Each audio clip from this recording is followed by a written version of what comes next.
Reports की माने तो भारतीय चावल निर्यातकों को आने वाले दिनों में चावल के अच्छे ऑर्डर्स केनिया से मिल सकते हैं। दरअसल बताया जा रहा है कि केनिया ने भारत से आने वाले चावल पर इंपोर्ट ड्यूटी हटा दी है, जिससे भारतीय चावल की डिमांड केनिया में बढ़ सकती है। वहीं रिपोर्ट्स में यह भी कहा गया है कि हालांकि पाकिस्तान के पार्टिसिपेंट्स को ज्यादा कीमतों के बीच ज्यादा असर की उम्मीद नहीं है। आपको बता दें कि जुलाई की शुरुआत में जारी एक ऑफिशियल नोटिफिकेशन के मुताबिक केनिया के एग्रीकल्चर और लाइव स्टॉक डेवलपमेंट के कैबिनेट सेक्रेटरी ने 30 नवंबर को और उससे पहले 4,90,000 metric ton grade A milled सफेद चावल को देश में ड्यूटी फ्री इंपोर्ट एक्सेस की इजाजत दी है। इसी बीच एक भारतीय चावल निर्यातक ने कहा कि केनिया की सरकार कीमत को कम करना चाहती थी, जहां केनिया में कीमत 15 से 20% कम हो गई है, जहां जून में खरीदने वाले इंपोर्टर्स पर भारी दबाव है, क्योंकि केनिया में चावल इंपोर्ट पर ड्यूटी लगभग $220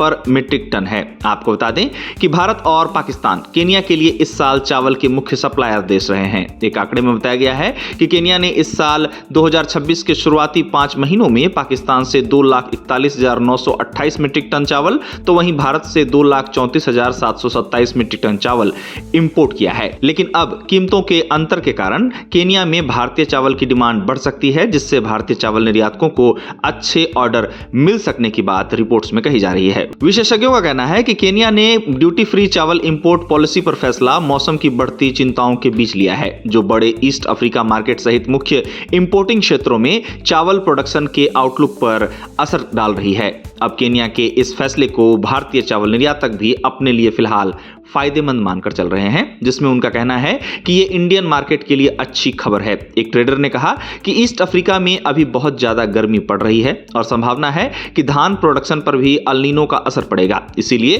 केनिया ने इंपोर्ट ड्यूटी हटा दी है। इससे चावल की मांग बढ़ेगी तो हमें फायदा हो सकता है। वहीं एक अन्य भारतीय ट्रेडर ने केनिया के इस फैसले को लेकर कहा कि केनिया का इंडियन चावल पर इंपोर्ट ड्यूटी हटाना अच्छी खबर है, और चूंकि केनिया में पाकिस्तान बेस्ड पार्टिसिपेंट्स का दबदबा है, इसीलिए हम उनसे इंडियन चावल की ज्यादा डिमांड देख सकते हैं, क्योंकि पाकिस्तान का सफेद चावल अभी इंडिया के मुकाबले बहुत ज्यादा महंगा है। आपको बता दें कि एक रिपोर्ट में 10 जुलाई को भारत के 5% सफेद चावल की कीमत $350 पर मीट्रिक टन FOB दर्ज की गई, जो पाकिस्तान के 5% सफेद चावल के मुकाबले $62 पर मीट्रिक टन के डिस्काउंट पर ट्रेड कर रहा था। अब केनिया के इस फैसले पर एक अन्य भारतीय चावल निर्यातक ने कहा कि केनिया के फैसले से इंपोर्ट बल्क में होने की संभावना है, क्योंकि कंटेनर फ्रेट बहुत ज्यादा है और शायद सिर्फ बड़ी कंपनियां ही केनिया को ब्रेक बल्क में सप्लाई कर पाएंगी, इसलिए शुरुआत में बिजनेस धीमा रह सकता है। वहीं अब केनिया द्वारा भारत से चावल आने को लेकर लिए गए इस फैसले पर पाकिस्तानी चावल निर्यातकों की प्रतिक्रियाओं की बात की जाए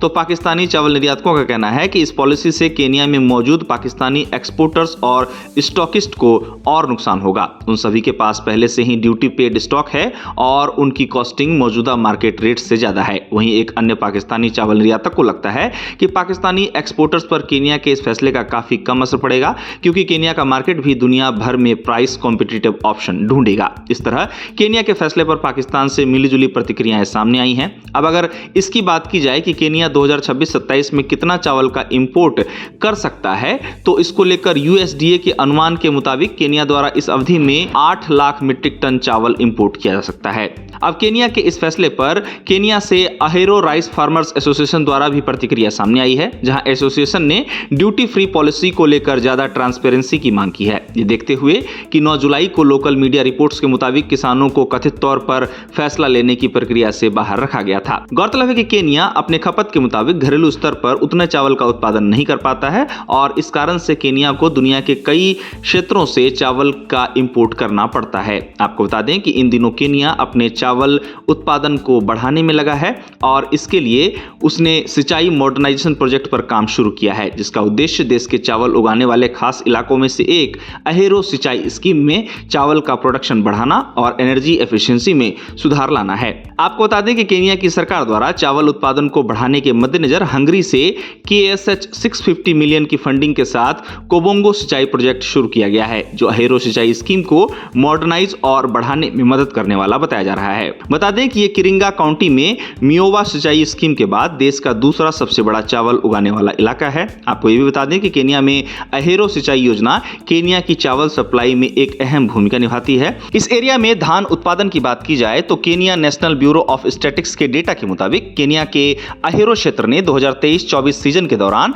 32,768 टन धान का उत्पादन किया था।